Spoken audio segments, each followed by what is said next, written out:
Welcome back dito sa channel natin. Andito tayo ngayon sa may Ortigas Avenue. Magbibigay tayo ng latest updates sa itatayong Metro Manila Subway, Ortigas North at South Station. Isa pa sa proyekto na itatayo dito sa mga susunod na buwan, ang MRT4 project. Dito sa kanto ng Ortigas at ADB Avenue, isa sa mga proposed location na tatayuan ng station. Dito itatayo ang EDSA Station. So abangan natin yan sa mga susunod na buwan. Para sa mga hindi pa nakakaalam, hanggang dito na lang sa EDSA ang MRT4 at hindi natatawid hanggang doon sa kabila papuntang San Juan at New Manila, Quezon City. Mula dito sa EDSA Ortigas, ang MRT4 ay dadaan ng Pasig, Cainta hanggang sa dulo nito sa Taytay, Rizal. Andito na tayo sa may Meralco Avenue. Puntahan na natin ang Metro Walk Commercial Complex kung saan itatayo ang Ortigas Station ng Metro Manila Subway. Last week nga lang ay inilipat na at dinala na dito sa Ortigas ang tunnel boring machine na gagamitin sa paghuhukay at paggawa ng Metro Manila Subway. Nalalapit na talaga ang araw na ma-demolish na ang Metro Walk Complex para bigyan ng daan ang pagtatayo ng Ortigas Station. Dito nga sa harap ng Metro Walk Complex ay binakuran na para simulan na ang pre-construction activities.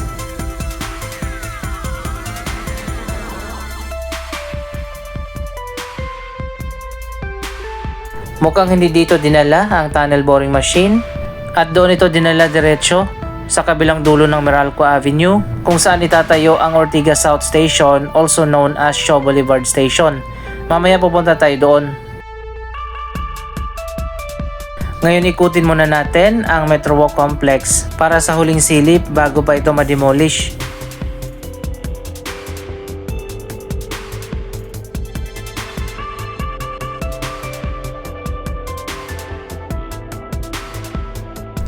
Dito sa likod, malawak pa yung area ng Metro Walk at nakaplano na rin na gawin ito na bagong Koreatown.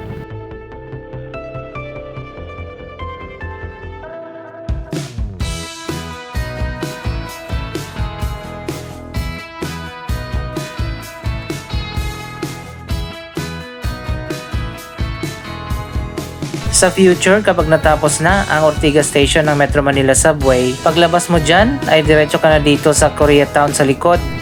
Kung matutuloy ang proyekto na ito, kung saan may experience mo ang Korean food, Korean culture na hindi mo na kailangan pang pumunta ng Korea. Medyo exciting din ang future ng Metro Walk Complex. Malapit lang din dito ang MRT4 Meralco Avenue Station.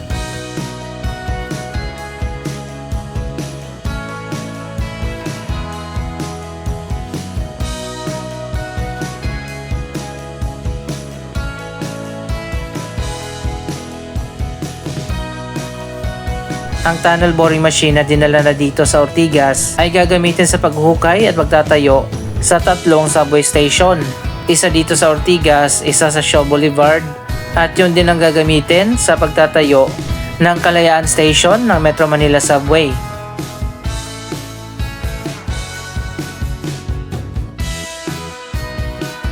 Anyway, punta na tayo doon sa kabilang dulo ng Meralco Avenue sa may Capitol Commons kung saan nagsimula na nga last year pa ang mga pre-construction activities at tingnan natin ang latest progress sa ginagawang subway station.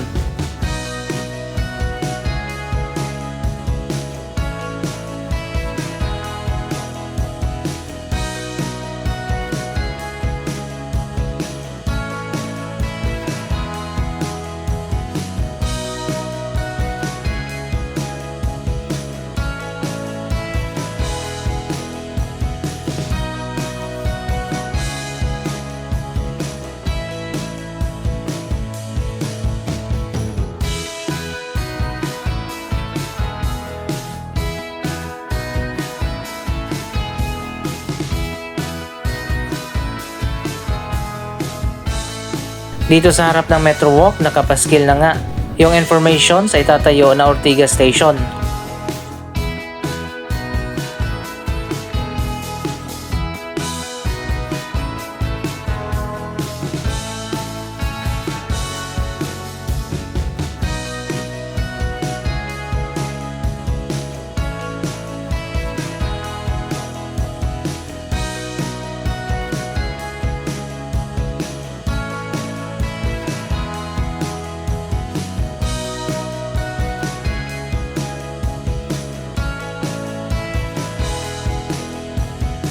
Dito naman sa area na ito itatayo ang MRT4 Meralco Avenue Station. Hindi ko lang alam kung magkakaroon ng koneksyon ang dalawang railway station na ilang metro lang ang layo.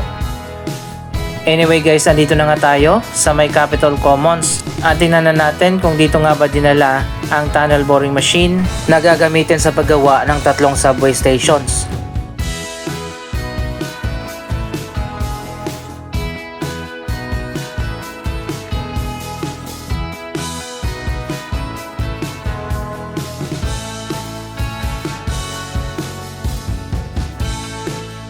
Ang dalawang station na itatayo dito ay bahagi ng Contract Package 104. Noong isang taon pa binigay ng Department of Transportation ang kontrata na nagkakahalaga ng 17.75 billion pesos.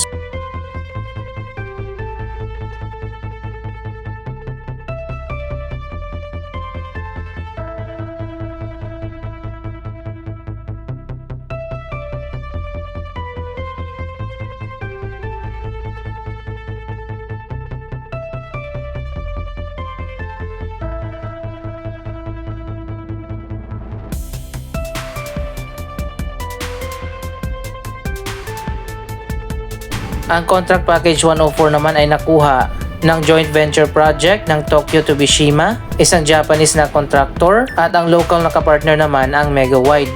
Sila ang magtatayo ng dalawang station sa Ortigas at Shaw Boulevard.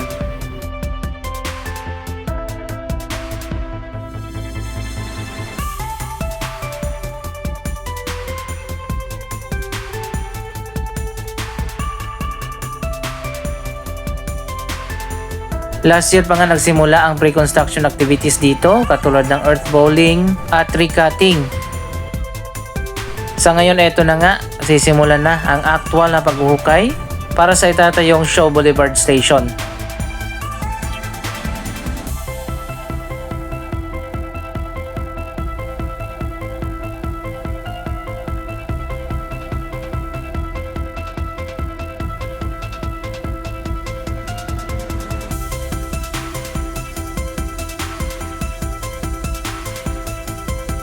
Tinuturing na project of the century ang Metro Manila Subway Project. Magkakaroon ito ng 17 na mga stations mula sa Valenzuela, dadaan ng Quezon City, Pasig City, Mandaluyong, Makati City, Taguig, Pasay at Parañaque.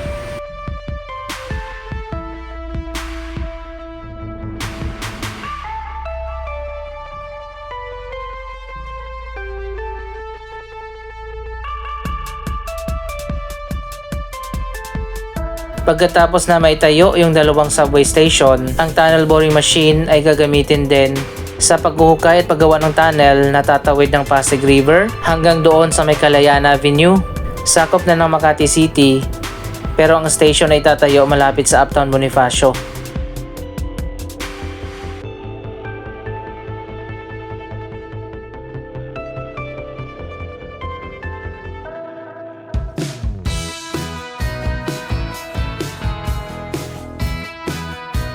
Ongoing na nga ang iba't ibang mga subway station at patuloy na ang progress. Malapit na rin simulan ang Quezon Avenue Station at ongoing na ang progress sa Phase 1 ng proyektong yan. Mula sa Valenzuela, may station din sa Tandang Sora, Quirino Highway at North Avenue. Ongoing na rin ang progress sa Camp Aguinaldo Station. Ang Capitol Commons ang isa sa mga fast developing area dito sa Pasig City. Ito ay isang master plan community ng Ortigas and Company. Ongoing na ginagawa dito ang iba't ibang mga high-rise luxury residential buildings. Ang mga unang project na naitayo dito ay ang Estancia Mall, mga high-rise residential building tulad ng Imperium at The Royalton.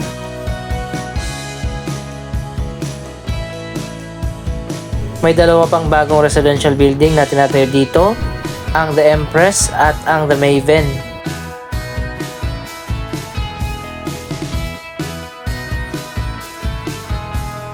Maswerte ang mga resident dito sa Capitol Commons dahil malapit lang sa kanila ang Shaw Boulevard Subway Station.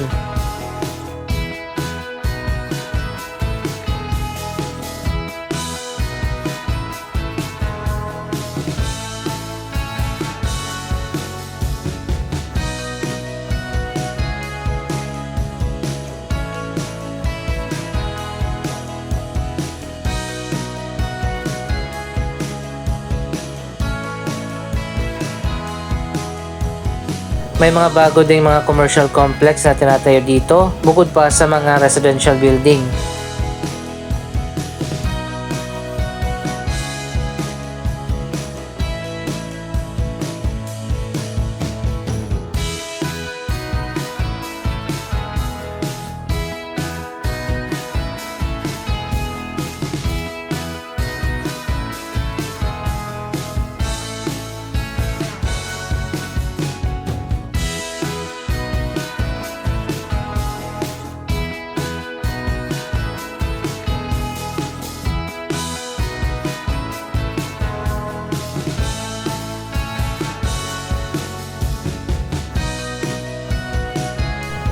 Mapapansin natin na malawak yung area dito na may mga open spaces katulad ng mga park at garden. 60% yata sa buong Capitol Commons ang dedicated sa mga open spaces at 40% lang ang i-develop at tatayuan ng mga buildings.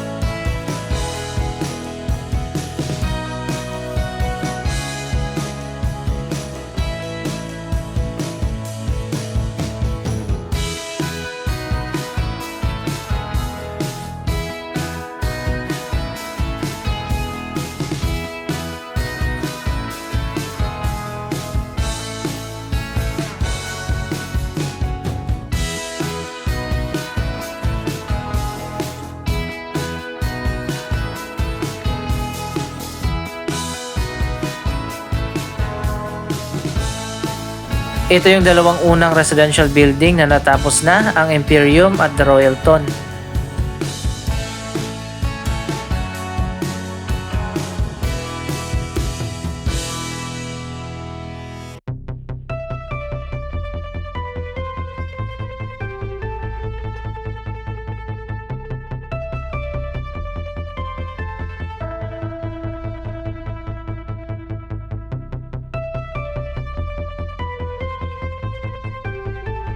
Magpapatuloy ang development sa mga properties ng Ortigas & Company ngayong 2024. Katulad na lang dito sa Capitol Commons, pati na sa Green Hills Shopping Complex at sa Ortigas East.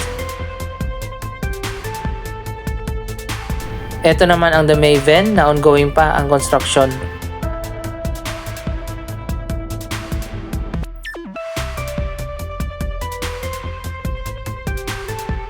At doon naman sa kabila ang The Empress.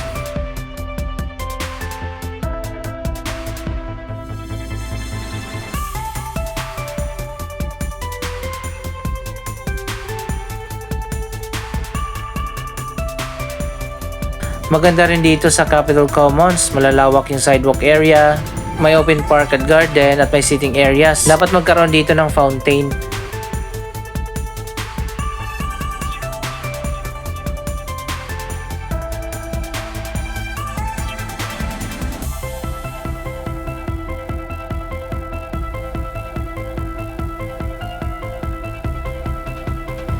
Ito na ang The Empress na malapit nang matapos.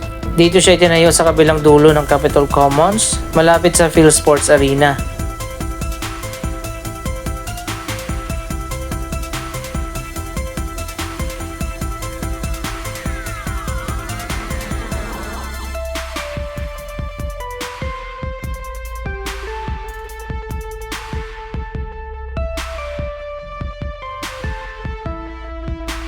Medyo bulky siya tingnan kapag dito sa side na to, pero sa likod medyo slim pala ang building.